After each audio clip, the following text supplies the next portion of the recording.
Hello friends, let's start today's lecture, number 13.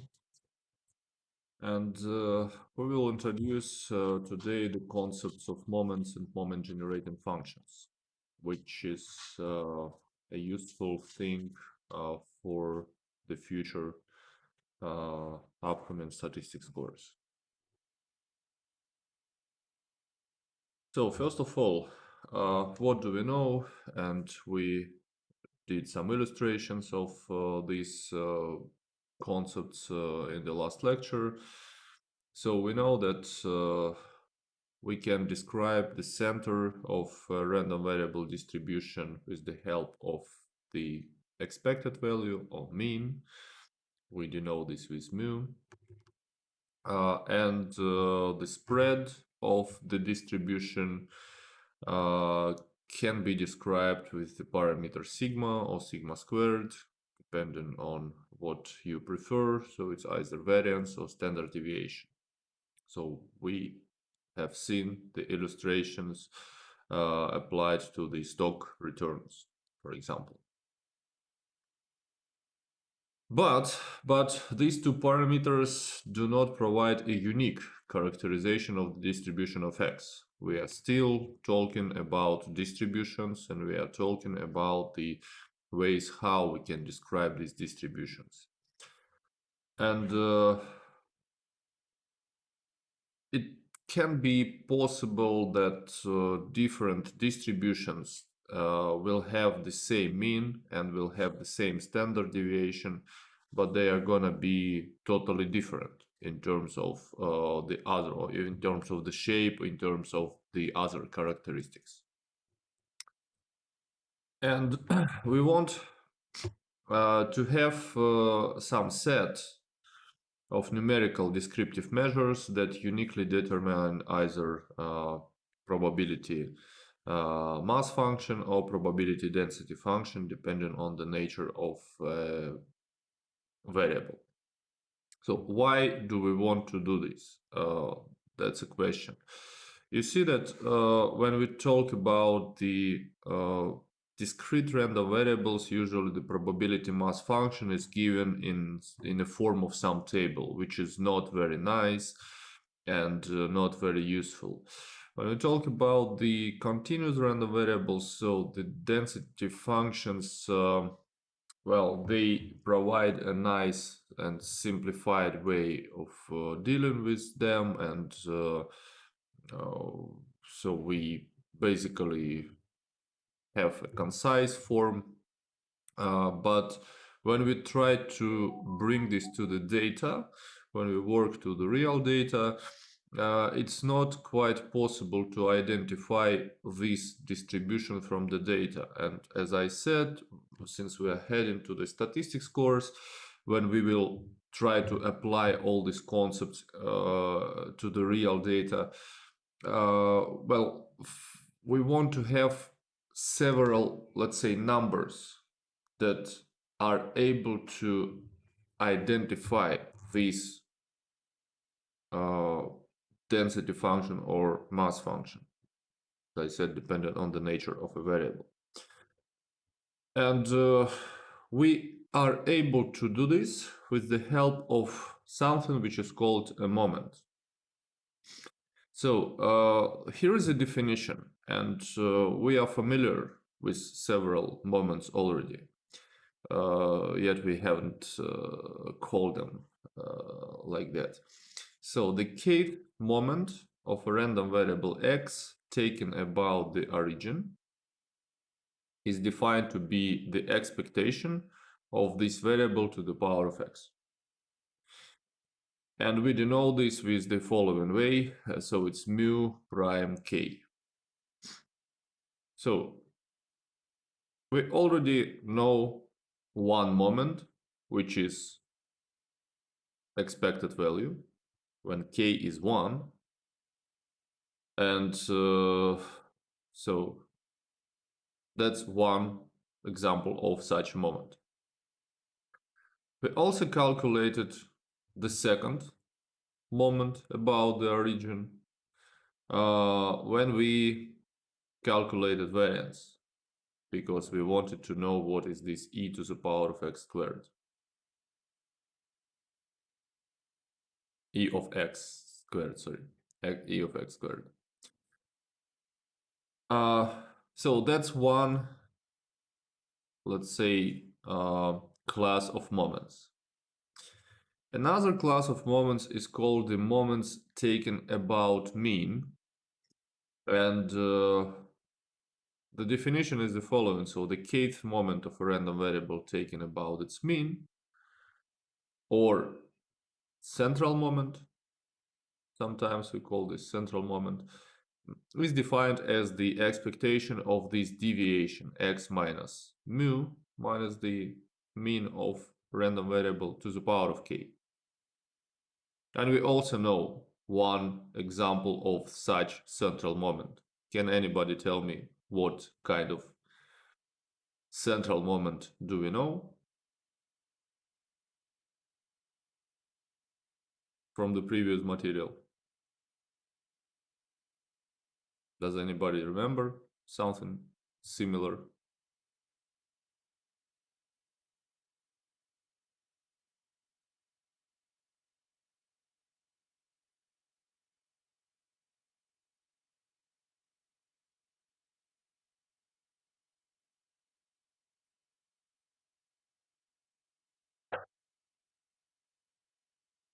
Friends?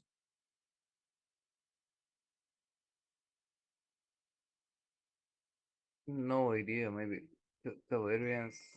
I don't remember. Well, if it's variance, what is the order of this moment? What is k?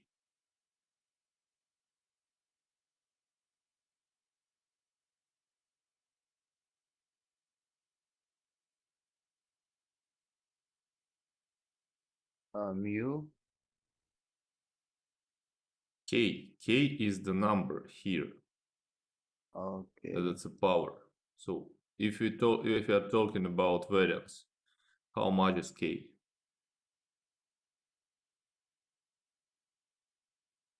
Two. It's 2. Yes. So we are familiar to this second central moment. That's a variance. Exactly. And you see that there is some connection between the moments taken about the origin and moments taken about its mean. By the way, guys, I don't see you. That's strange. We are 1 week before Yes. the end, and no one remembers or pretends not remembering that I'm asking you to turn on your cameras. What's wrong? I'm sorry. My router is broken and my camera is on laptop, so Okay, there's no connection to Vlad has laptop. some problem. What about other people? We still have 11 other people. It is a kind of a long-term problem. Sorry.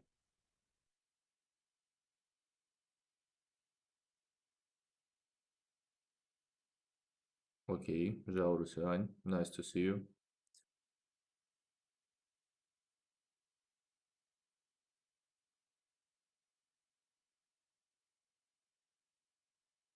Come on, guys, that's something natural. If I see you, at least I remember you. So probably it also would be beneficial when I'm gonna decide about your final grade. When I remember that the person, I don't know, participated in classes, it might work in the beneficial direction for you. Okay. So guys, what about others? Are you gonna turn on your cameras or not?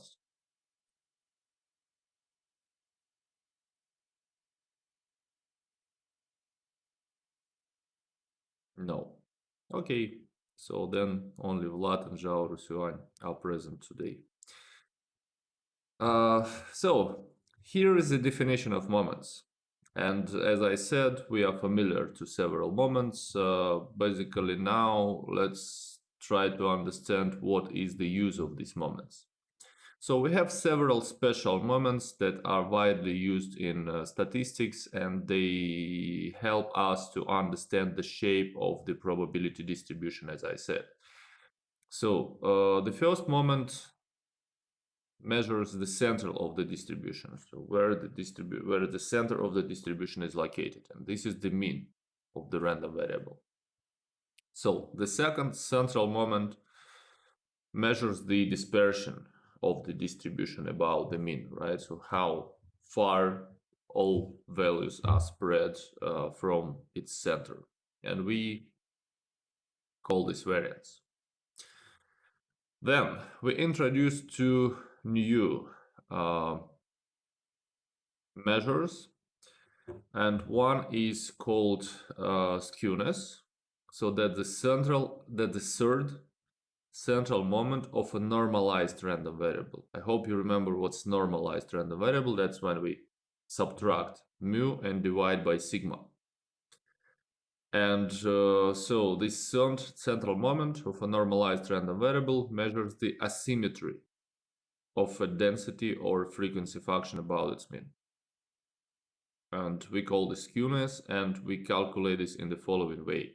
So this is the central moment, the third central moment, divided by sigma cubed. Or we can calculate the expectation of x minus mu over sigma cubed. That's gonna be the same. So I will show you on the next slide the example of different distributions with different measure of skewness to understand what exactly we want to capture with the help of this moment.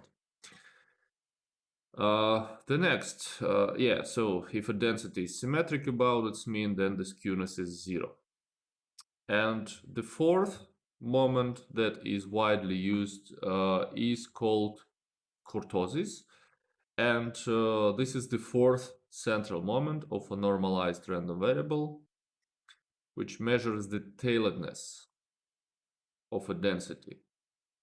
And we calculate this in the following way. So that's a fourth central moment divided by sigma to the power of 4. So you will see what does this mean, tailoredness, and so how it is represented. So let's see. Skewness measures the following thing. If we have a density function and we have a graph of a density, so here we have a random variable with the support from 0 to 1, and you see that we have kind of on the left we have the longer tail of this distribution, while on the right the majority is located. So the symmetric distribution looks like this when we have symmetry around the mean, and the right skewed distribution is represented by the longer right tail. So this part is called tail of a distribution. So usually, for example, when we talk about the distribution of an income in society, we have this right skewed distribution. So the majority of people have the lower income, for example, and we have several, let's say, people, like not many of them with the huge value of income. So in reality, usually the income distribution is right skewed distribution. While the left skewed distribution represents some variables where, for example, the low results are quite impossible. So I'm not sure what can be the example of this. So it's rarely observed, but also possible. So maybe, I don't know, maybe some IQ. So people with very low IQ are rare, while the majority of people have IQ something around like 100, 120, even higher. But so we have some people who have very low IQ. So there is one interesting hint. How can you remember which is left skewed, which is right skewed distribution? So uh, look at your feet, and the shape of the distribution resembles the right foot, right? So right skewed distribution resembles the right foot. So we have fingers like the big fingers here, and then all the other fingers are kind of lower. And this resembles the left foot, right? So you have here the big finger, and then all the other are smaller. So that's probably the way how to remember the names of the distribution, just not to be confused, which is left skewed, which is right skewed, because usually people look at the top of the distribution and they think that this is right and this is left, but like in reality, that's completely different. Okay, and we can measure this asymmetry of a distribution with the help of the third centralized moment divided by sigma cubed, which is called skewness.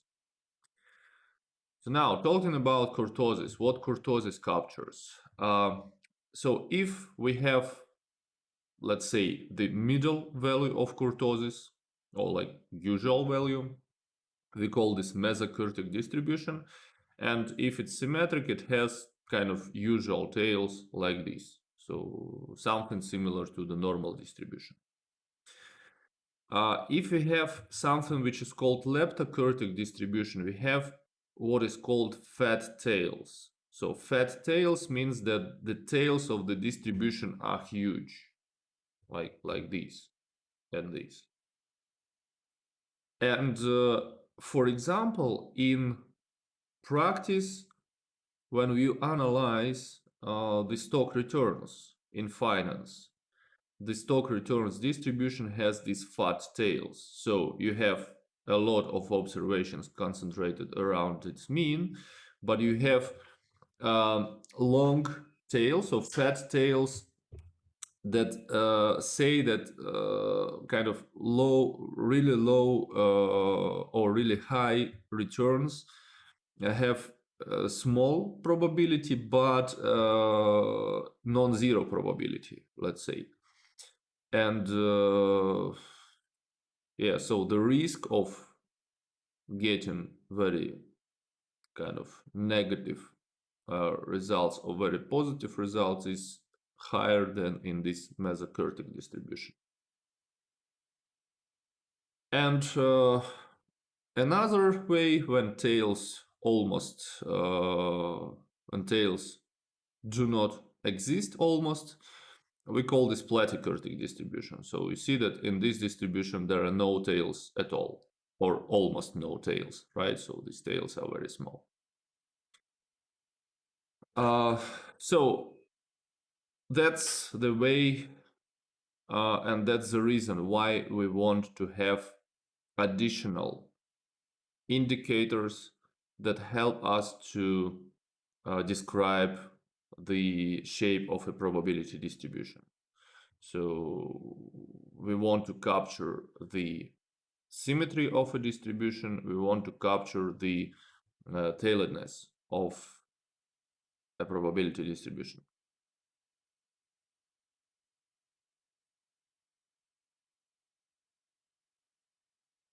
Are there any questions regarding moments? What do we call moments?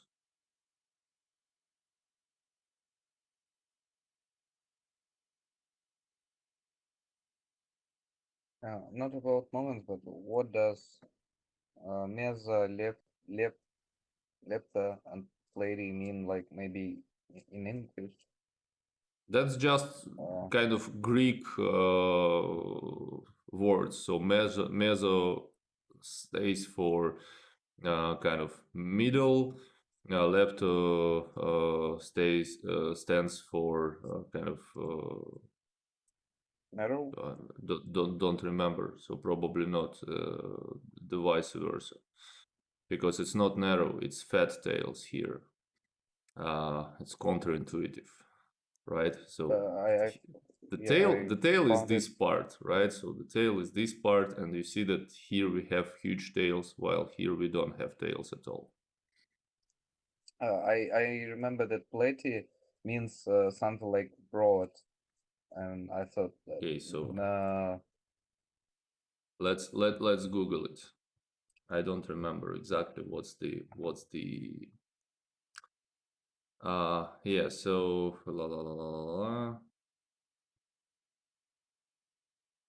lepta means slender. Yeah, you are right. So slender, but you see that leptokurtic distribution has fatter tails, while platy means broad. Yeah, you're right. But then in this thank you. case, look, in this case, leptokurtic and platykurtic means that we are talking about this central part, right? So the central part is either slender, thin, or like the central part is broad. And consequently, if the central part is thin, then we have fat tails. While in this case, when the central part is broad, we don't have tails, or almost don't have tails, right? So like Yes, this okay. this part, this lepta and platy, stands for this middle part of a distribution. Okay, Okay, got so it. yeah, anything else?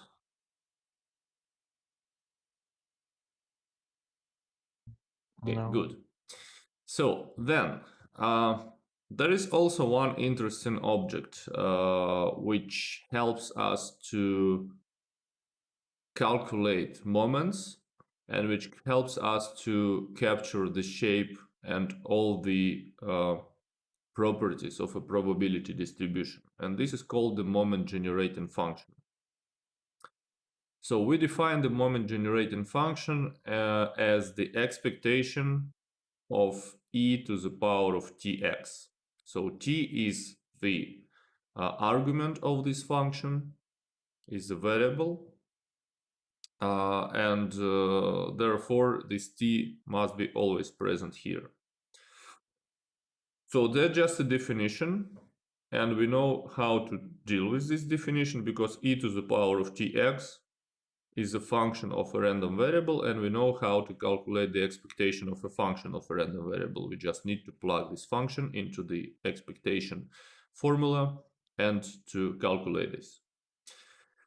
And this moment generating function must exist on some interval of values for t, so from minus b to b. So b is just some number, and basically this second condition, the second part of the definition means that we want to have at least some values of t such that this moment generating function exists and must be finite. If x is a discrete random variable, we know how to calculate the expectation. We just take e to the power of tx, multiply by the probability mass function by the respective probabilities, and that's how we can calculate this expectation. While for the continuous random variable, we need to take the integral from minus infinity to plus infinity of this expression e to the power of tx, multiplied by the density function. And we did such calculations many times, and you are familiar with this. The only new thing here is this expression e to the power of tx. And if this moment generating function exists for some t in an open interval containing 0, so it means that if we can evaluate the moment generating function at t equals 0, then it uniquely determines the probability distribution. So basically that's another way how you can identify the probability distribution of a random variable. So each probability distribution that we discussed before all of those kind of binomial distributions, hypergeometric distribution, normal distribution, exponential, Poisson, and all the things that we have discussed before, all of them have their unique moment generating functions, and if this moment generating function exists, then it can uniquely identify the probability distribution. So we know that probability distribution can be described with the function, with the table, with the graph. Now we have the fourth way how we can introduce the probability distribution with the help of a moment generating function. Well, as the name of this function assumes, this function must generate moments that we have discussed before. So now let's try to understand how exactly we can use this moment generating function in order to introduce moments.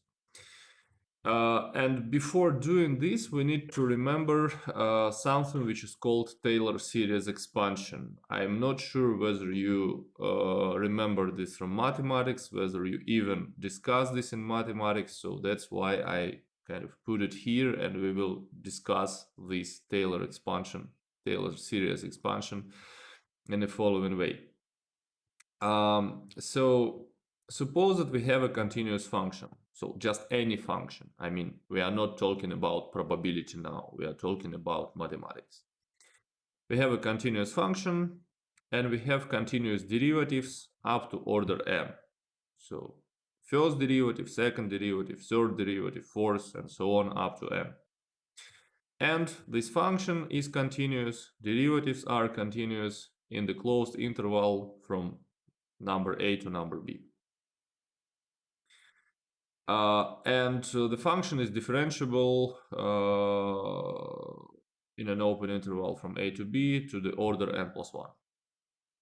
So it means that basically we have also one more derivative of n plus 1 order.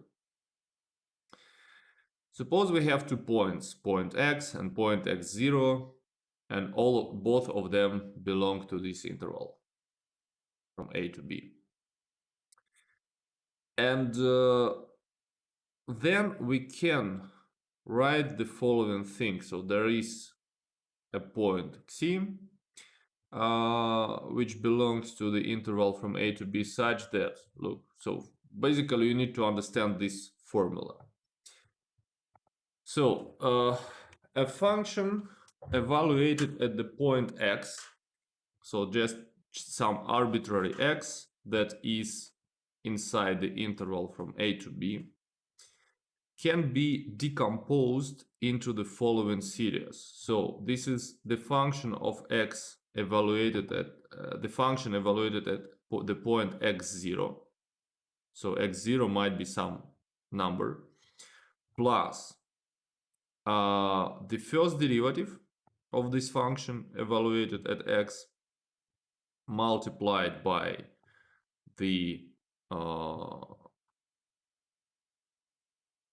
deviation or difference between x and x0 plus the second derivative of this function evaluated at x multiplied by the deviation from x to x0 squared over 2 factorial plus, so if you get the logic, it's gonna be the third derivative multiplied by x minus x0 cubed over 3 factorial and so on, up to the nth order derivative multiplied by x minus x0 n over n factorial and plus the residual. And this residual may be written in a way that exactly there is the n plus 1 order factorial, derivative evaluated at the point c multiplied by x minus x0 to the power of n plus 1 divided by n plus 1 factorial. So this residual is rarely used, so basically it's negligible, and usually we use this expansion up to the order n. So let me demonstrate you how this works. So basically, that's an interesting thing, and this is widely used in mathematics in different fields. You may find this in finance, you may find this in, as we are now using in probability, you may find this, well, yes, in finance in several places. We use this to evaluate bonds, we use this to evaluate stock options, basically. There are different fields. Why this is nice? Why this is useful? So suppose we have a simple function f of x equals x squared. Suppose that we want to evaluate this function without a calculator, let's say at the point 4.04, something like this. So it's kind of okay. If you, of course, if you have a calculator, that's just 1 second. But I'm just trying to demonstrate you the use of it because the function might be more complex, and therefore the calculation might be as well more complex. So how this Taylor series expansion would be done in the applied to this situation. So I want to calculate this f of 4.04 here. I'm looking for some nice point x0 that is easy to evaluate. And of course, I know that if x0, so take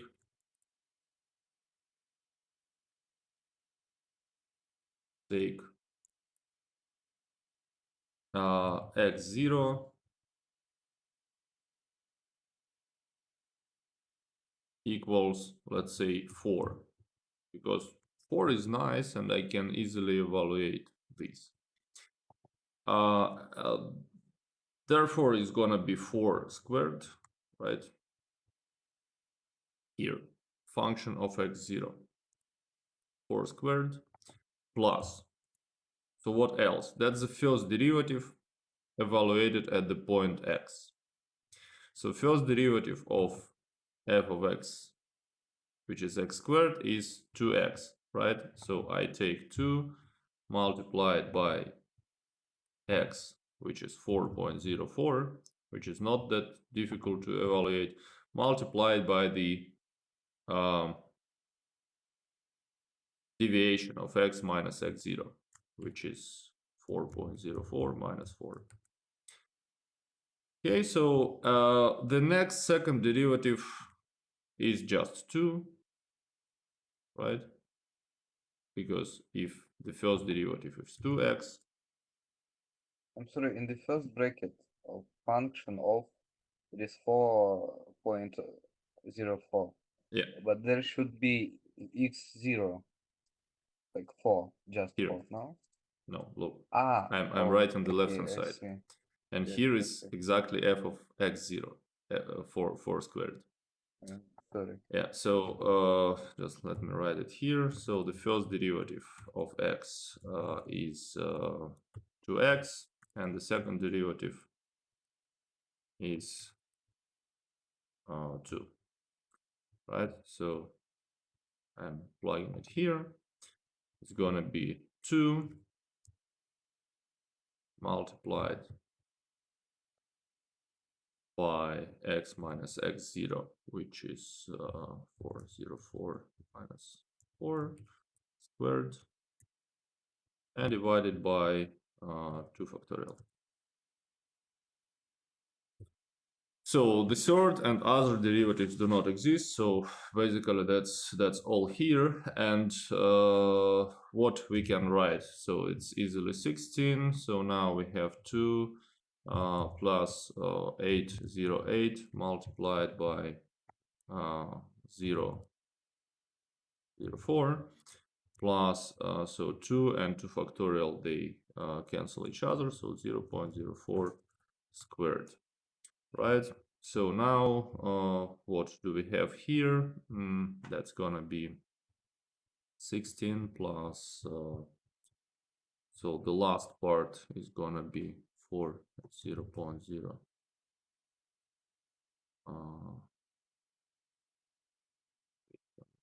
16 over like this, right? That's the third term. And here we have 432 32.32 divided by 100, something like this, 0. No, that's all right. 0.0, 32, something like this. Let's check. Yeah, it is right. The answer is 16.3248. No, there's an extra 0 here. Yeah. And finally, it's 16 point 32 48. 48. Yeah. And if you check, no, 32.16. So there is something is wrong here. Let's check what's wrong. 2 times x, this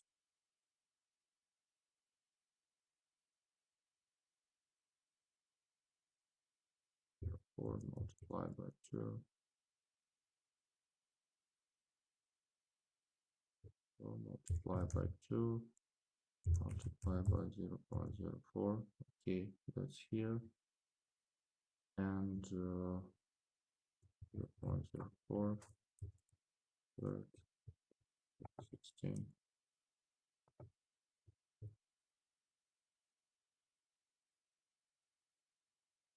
So they must coincide basically.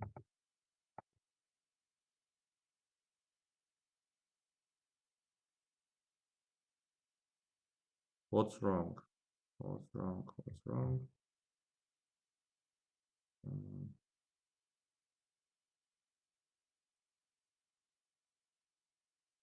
Or maybe, okay, yeah, maybe we need to apply this residual, but okay, yeah. So still we see that approximately that's the same, and so that's exactly the nice way to approximate some function when you take, for example, this is straightforward. It's going to be 16.32.16, which is the deviation is not that large. And usually we use this Taylor series expansion if you want to approximate the value of some function with the help of several derivatives. For example, first and second derivative. So now, how can we apply these to our material and to our goals? So first of all, there is some special form of Taylor series expansion, which is called the Maclaurin series, when we take x0 equals 0. So basically this part just drops, and so this is going to be f prime x multiplied by x. And here we have f double prime x multiplied by x squared, and so on. So as I said, this Taylor series expansion has many different applications, and for this lecture we will use the following. So we will use the Maclaurin expansion of the exponential function of this. Why? Because the exponential function has a very nice property. Its derivative is the function itself. And the Maclaurin expansion looks like this. So e of x equals to the e to the power of 0, right? Because if I take x0 equals 0, I'm using this.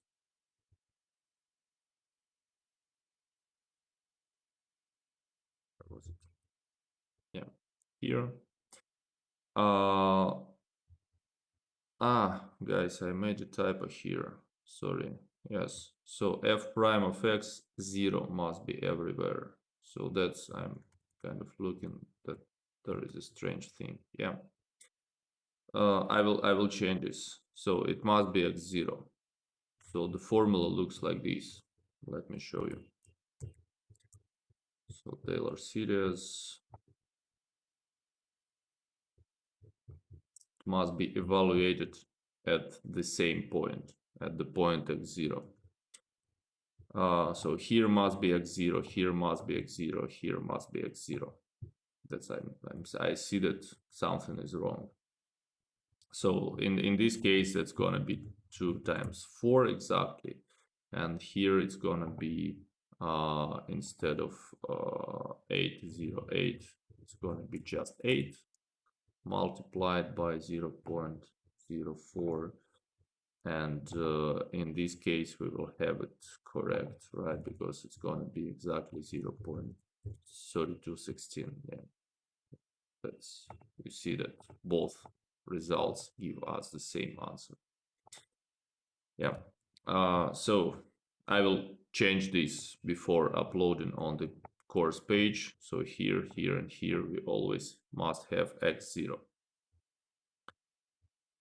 So how we can apply this to the function e to the power of x? We evaluate e at 0, then e at 0 multiplied by x minus 0. So basically it's here. Then the second derivative of e to the power of x evaluated at 0 multiplied by x minus 0 squared over 2 factorial and so on up to the nth order.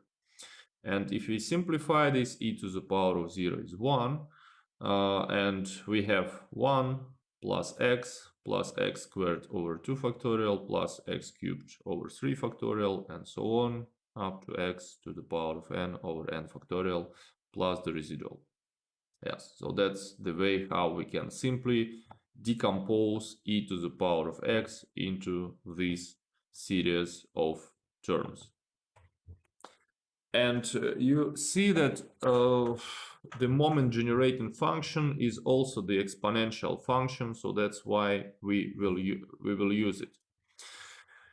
So the moment generating function, before talking about the expectation, let's first use this previous result to the e to the power of tx, and in this case the only difference is going to be that instead of x we have tx everywhere. So now we know that the moment generating function is the expectation of this e to the power of tx. So let's take the discrete case, the case of a discrete variable, and in this case the moment generating function will be the sum of e to the power of tx multiplied by the probability. So the same idea, the same story is going to be applied to integrals. So that's why the one example will be enough. So then instead of this e to the power of tx, I plug this sum, it's here, multiplied by the probability. Then the next step here is to multiply each term inside this sum by the probability. It's here, and break this sum into the individual sums. So I have here, here, here, and here the following sums. So who can tell what is this? What is this? What is this?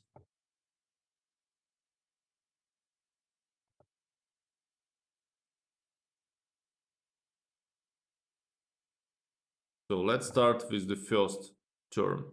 So the first term is simply the... Sorry, what? The sum, what? the first term. Is it a momentum? Wait, this is the sum of probabilities. The sum of probabilities over all x's. What's that? Yes. How much is that? It is a 1. It's 1, yes. So what do we have here? It is a sum of probabilities multiplied by x. What's that? And the x is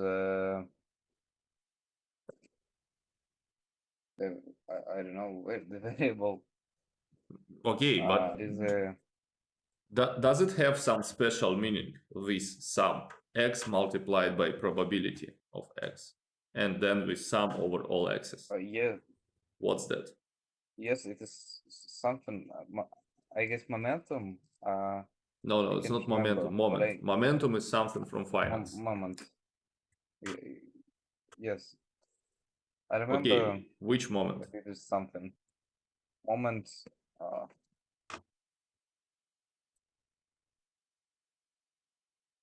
the moment. That's an expectation. That's expected value of x. It's mean. Oh yes, it is like It's weight. mean Weight multiplied by. Yeah, I by remember. x. Uh, That's yeah, the first. weight That's the multiplied first by. moment. That's the second moment. That's the third moment, and so on. You see that basically this moment generating function includes somehow these moments. With the help of Taylor series expansion, we came to this interesting result that again, so the moment generating function is, let's say, the package, and inside this package we have these moments. First moment, second moment, third moment, and then fourth moment, fifth moment, and so on. All of them are kind of included and somehow pegged inside the moment generating function, which is very nice result. And if you use the continuous random variable, that's going to be the same. You have the whole kind of stream of these moments up to I don't know, nth order. All of them are there, so it's here. Expectation of x squared, expectation of x cubed, which exactly means that this is the first moment, second moment, third moment, and so on. So now the question is how to extract from this moment generating function the moment that we want. So for example, if I want the first moment, how can I kind of extract it from the moment generating function? How can I extract the third moment if I want? So that's here. If this moment generating function exists, then for any positive integer k, so k is the order of moment, derivative of the kth order of this moment generating function with respect to t evaluated at the point t equals 0 equals to the kth moment of the distribution of the random variable. So I need to take derivative of this moment generating function k times in order to calculate the kth moment of random variable and evaluate this derivative at the point t equals 0. So that's what I said. In other words, we need to find the kth derivative of aim of moment generating function with respect to t, set t to 0, and the result is going to be the kth moment. So here is an example. If we take the derivative of the moment generating function, so remember it's here, right? If I take the derivative of this expression with respect to t, what will I have? I have mu1 prime, right? Plus 2t over 2 factorial mu prime 2 plus and so on. And when I set t equals 0, all these terms disappear. And I exactly extracted what I want, this one, mu1 prime. If, for example, I continue taking derivatives, if I will take the second derivative, meaning that I will take the derivative of this expression, look what I get. This drops, that's 0. Derivative of this part gives me, with respect to t, gives me just mu prime 2. Derivative of this thing is gonna be 6t over 3 factorial, and so on. And when I plug t equals 0, I keep only mu2 prime. That's the way how I can extract the second derivative. If I want to extract the third derivative, I continue taking derivatives. Sorry, if I want to extract the third moment, I continue taking derivative of this expression. So this drops, and 6 over 3 factorial gives me exactly 1. So the derivative of t mu prime 3 is going to be just mu prime 3, and the rest is going to be also multiplied by t, and when t equals 0, all these terms drop. So that's an interesting thing. So how can I have only one function, and with the help of this function I can calculate all the necessary derivatives? First, second, third derivative, and consequently I will get the moments of the distribution.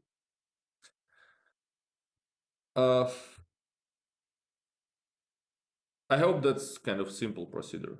I mean, at least in principle. So let's see at the particular example of the binomial distribution. So in the binomial distribution, I'm not kind of deriving this moment generating function. Sometimes it's too tough and not necessary. So we know that the moment generating function for the random variable x, so sorry, there is a typo, it's not y, it must be x, is this. And q is defined as 1 minus p. So I hope you remember, binomial distribution is the distribution of a random variable that counts the number of success in some kind of Bernoulli trial. We had a binomial distribution last lecture, yeah, when we talked about finance. So how can we calculate the, let's say, first moment, second moment, and the variance of the random variable? We already know about these results from the previous lectures. We calculated the expected value of binomial distribution. I think it was NP, and we know that this is NP, and the variance is NPQ. So now let's see how we can get to the same results with the help of the moment generating function. So the first moment, e of x, we take the derivative of this moment generating function with respect to t. So the derivative is going to be, so first of all, we have a chain rule here because t is inside. So here is a composite function, right? And t is inside the kind of other function. So that's why I'm taking the derivative of this function first. It's going to be n multiplied by what's inside the brackets to the power of n minus 1. And then I take separately the derivative of this term with respect to t, which is simply pe to the power of t here. And then I evaluate this at t equals 0. So when I plug t equals 0 here, I have 1. And p plus q gives me 1. So I have n times 1 to the power of n minus 1, which is just n. In the second term, t 0, e to the power of 0 is 1, and I have p. So finally, I have the following. I have np, exactly the expectation of x. So expectation of x squared is somehow more difficult because I need to continue taking the derivative of this expression now, and the second derivative is going to be the derivative of this. And here I need to apply the product rule because I am taking the, so t is here in the first term, t is here in the second term. So let's do that.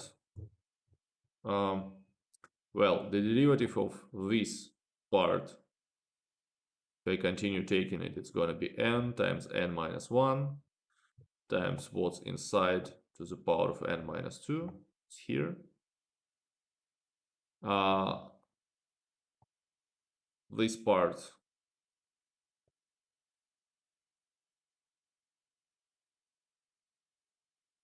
pe to the power of t. Yeah, so pe to the power of t. And then I take the derivative of the inside function, which is pe to the power of t second time. So basically it's going to be pe to the power of t squared. So that's the first story. The second story, I'm taking the derivative of this and multiply by this function, which is going to be just the same expression. Nothing changes here. So then I plug t equals 0 inside all these things, and I have the following. So n minus 1 p squared. Why it's p squared? Because it's going to be 1. P plus q is 1. So the whole expression here is 1. And here I have p squared. This. Okay, so it's here. Plus np,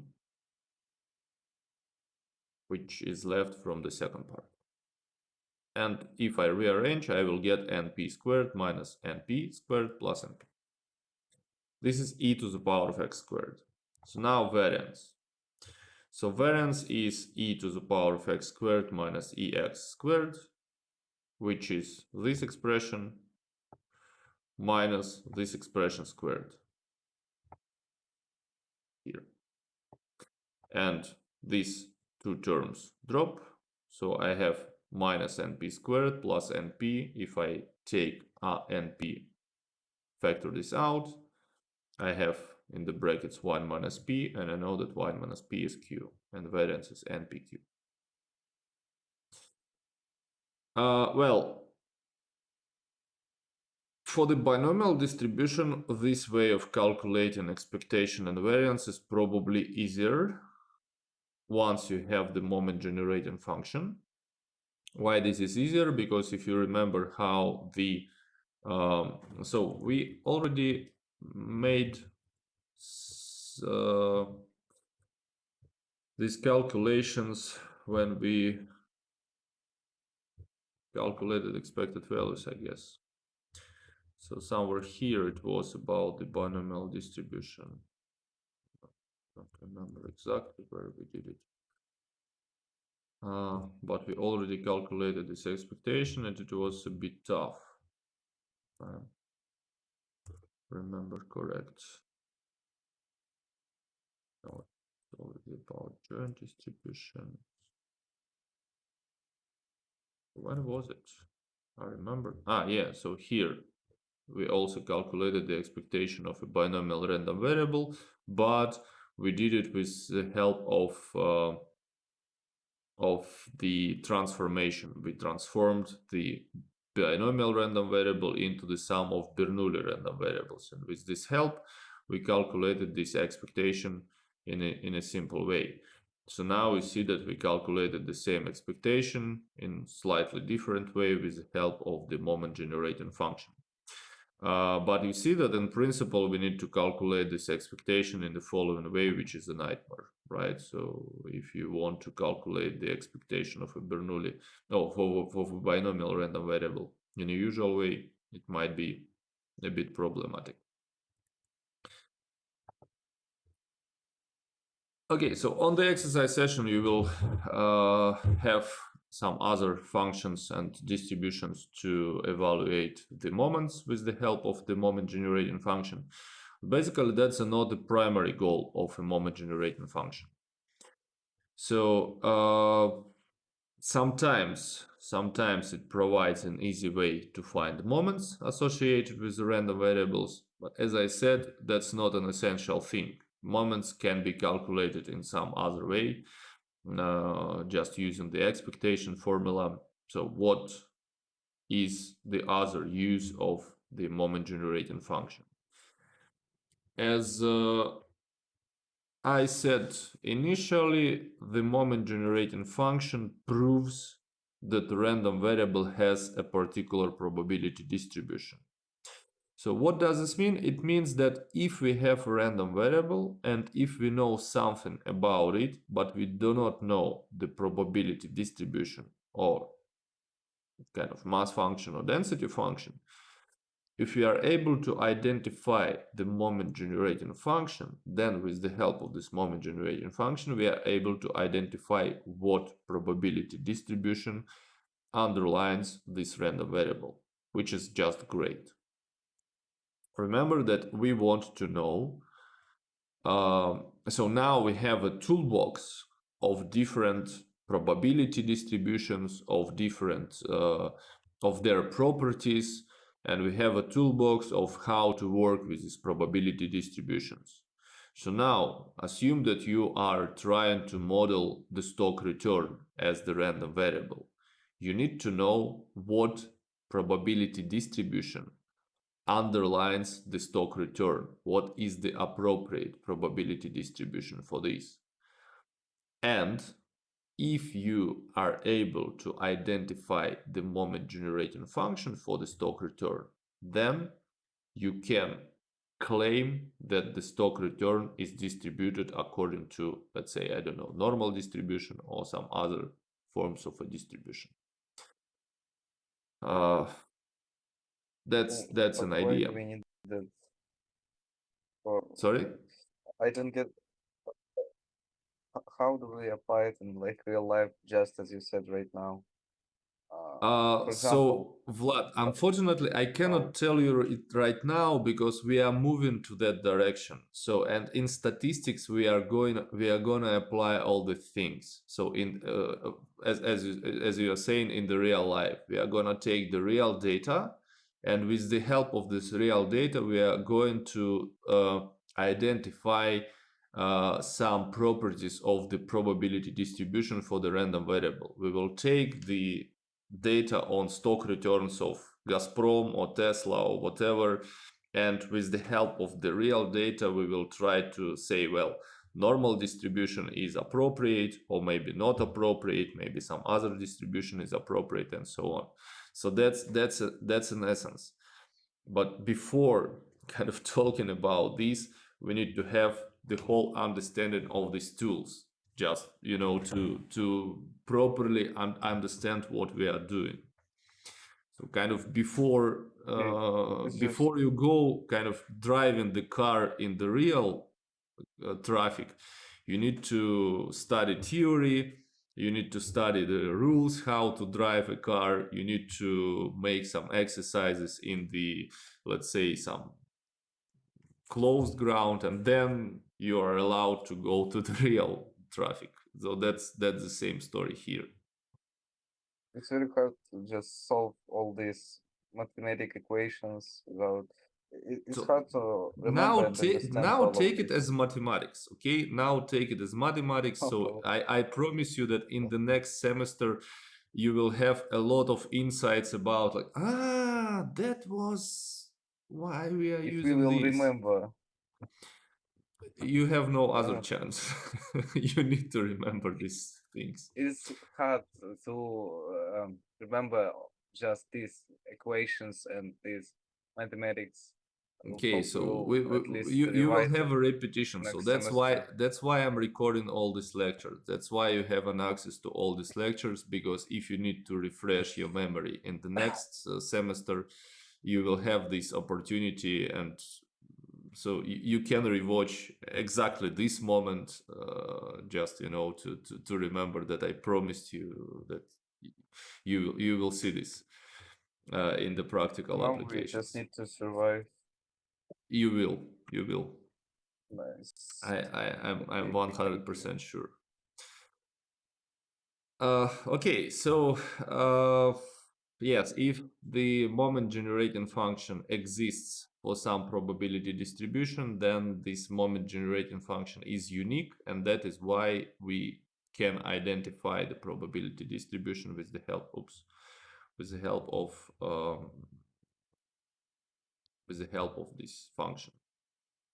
And moreover, what is most interesting story here, that if two moment generating functions coincide for two random variables, then these random variables have the same probability distribution. Yeah.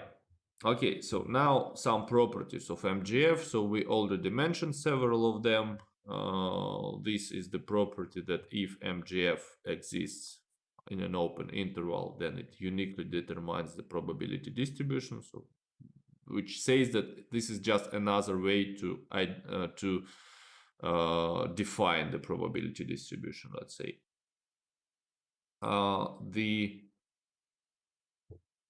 moment generating function is used in order to calculate moments. So that's just another representation of what we had before and how we can calculate moments with the help of this function.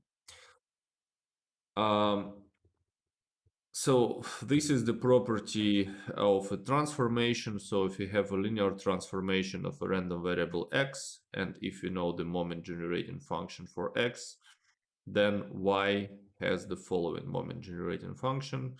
So it's e to the power of at times the moment generating function of bt, moment generating function of x evaluated at bt.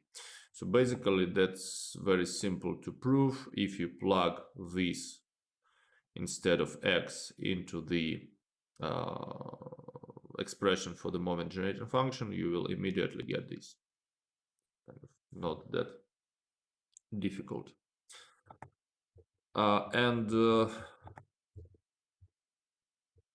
Yeah, if two variables x and y are independent, and if they have some moment generating functions m of x t, m of y t, then the combination of the linear combination of these two variables, so the sum of them, will possess the following moment generating function, which is just the product of one and the second moment generating function on the interval when both functions exist, of course, because they must exist, they must possess the same domain.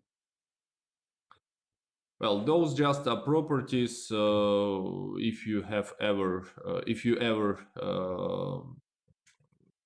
note something like this in the textbooks, so be careful that we have introduced them. And also the last property from the previous slide, if two random variables have equal moment generating functions, then their cumulative distribution functions must be also equal. So basically, with the help of only one object, we are able to identify all the things. But look, so now talking about the practical side of the story. Basically, how can you do this? Look, assume that you have, so now it's like not in the real data, but I'm explaining you how you can at least use the last property in order to apply the idea to the real data. So assume that you have the normal distribution, and for the normal distribution, you know the first four moments, because you know that all the moments are somehow incorporated inside the moment generating function. You know moment 1, moment 2, moment 3, moment 4 of the normal distribution. Standard normal distribution. So first moment of a standard normal distribution is 0, because the expectation is 0. Second moment is 1. The third moment, because the normal distribution is symmetric, the third moment must be also 0. And kurtosis for the standard normal distribution is equal 3. It's just, trust me, that it's 3. Well, if you have a real data, and if you can estimate with the help of the real data first four moments, and they are the same, 0, 1, 0, 3, then you have high chances that this real data follows the standard normal distribution, because four moments coincide with each other. That's where we started from. We started from this idea that two moments are not enough to identify the probability, the shape of a probability distribution. Two moments is not, so we may have in principle two different probability distributions with the same expectation and with the same variance, but one is going to be asymmetric, another is going to be symmetric. When you can, from the data, estimate third moment, fourth moment, and they will coincide with the theoretical moments, then you are done. The real data coincides with, or at least you can model the real data with some of the probability distributions. That's where the last property might be very useful. But as I said, we will start doing this in the next semester. So now I will show you one more example with the uniform distribution and how we can build the moment generating function for it. So we know that if there is a uniform distribution, the probability density function looks like this. So it's 1 divided by b minus a, where these two numbers are just the borders of the interval. X takes values from a to b. And density function equals 0 otherwise. So if you want to find the moment generating function for x, how we can do that? Look, the moment generating function is defined as an expectation of this function e to the power of tx. Okay, so now we are talking about the continuous random variable, so that's going to be the integral from a to b. Instead of x, I am plugging here e to the power of tx, and I multiply this by density, 1 over b minus a. So now this part is constant, it goes out of the integral sign. The integral of e to the power of tx is 1 over t e to the power of tx. So 1 over t also goes here. That's where t comes from. And we need to evaluate this for x, because we integrate over x, for x from a to b. Okay, so I plug b instead of x, I plug a instead of x. Finally, I have this. So this is the moment generating function for the continuous uniform distribution. And now, with the help of this, I'm able to calculate the moments, but just try to imagine that you need to take the derivative of this function with respect to t. Well, it's gonna take a long time, right? Because it's gonna be the quotient rule. You have something divided by something. There is gonna be a lot of derivatives taken. And of course, if you want to calculate moments for the continuous uniform distribution, so it's much easier to do this in a way that we used to do before. Just take the integral of x multiplied by the density function, and that's going to be much simpler. But on the other hand, as I said, the moment generating function helps us to identify the probability distribution, and if we see that some variable possess this moment generating function, then we can claim that this variable is uniformly distributed. So, some concluding remarks. Today we studied the new object, which is called the moment generating function. This object is used to alternatively specify the probability distribution. So yes, it provides an alternative to working with the PDF or CDF directly, depending on the needs. We introduced the notion of moments, And those moments are able to describe the shape of the distributions, which is also good because if we are able to calculate higher moments, not only expectation and variance, we can describe the distribution more carefully. And as I said, in statistics and econometrics, these moments, they have a particular importance because there is something which is called the method of moments or generalized method of moments. And as the name says, we use moments in order to apply those methods. And those methods exactly help us to, to identify the parameters of the probability distribution of a random variable that underlines some real data, or at least we are able to identify the shape of a distribution. And we will talk about this method of moments later.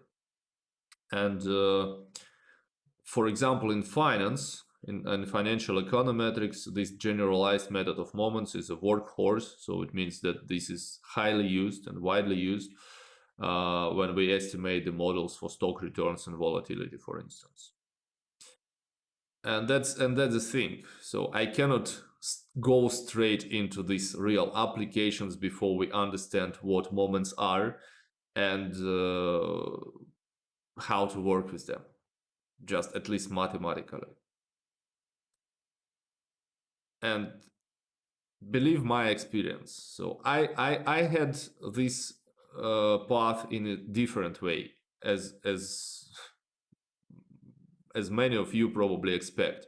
I started with the practical applications and I understood nothing. I didn't know how this works. I didn't know why we are doing this and this. I was just like a monkey, like pressing some buttons and observing some numbers and haha, so okay, this is a number. I don't know what this number means, but okay, let's trust this number. That's why probably it's much better to start from the usual direction, like to understand all these theoretical concepts that underline the practical applications and then go to the practical applications. So be patient, guys. Still, it will pay off in the future. But they are quite not understandable. Yes. I don't know how to describe it.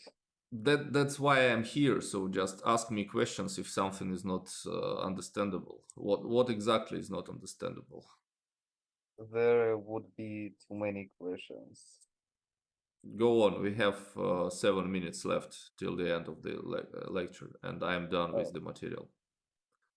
It's more like since the moment our classes became more over mathematics, it is just very hard to understand the logic, the connections, all of that. Well, I'm I will try trying to. I'm trying to connect this with the previous material. You see that I'm always kind of like switching to the previous lectures just to show you what exactly we had before and so on. So what's wrong with that? Tell me how you probably expected to see. Uh, I actually, I know actually, that probably now it's yes. So this topic might be more mathematical. So that's why I decided to show you at least. Okay, so why are we using these moments, and like with the help of these moments, we have this. We can identify the different shape of distribution, something like that. Well, what was not clear with this skewness and kurtosis and stuff.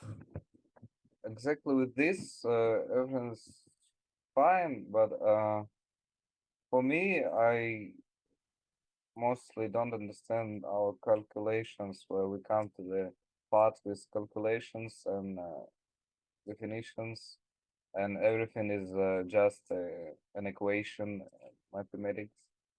I start Okay, to don't understand. well, but that's just mathematics. So just calculate and apply the mathematics. That's it. So don't try to go deeper than it's given here. So you have We have the object. So for example, moment generating function is defined like this. Okay, so we need to calculate it like this. That's just a rule. That's it. I'm not giving you proofs because I don't want to spend our time on all these derivations and proof and so on. So let's use just some results. And we will apply these results to the real data just slightly later. I cannot show you the data and then you will not understand where this comes from.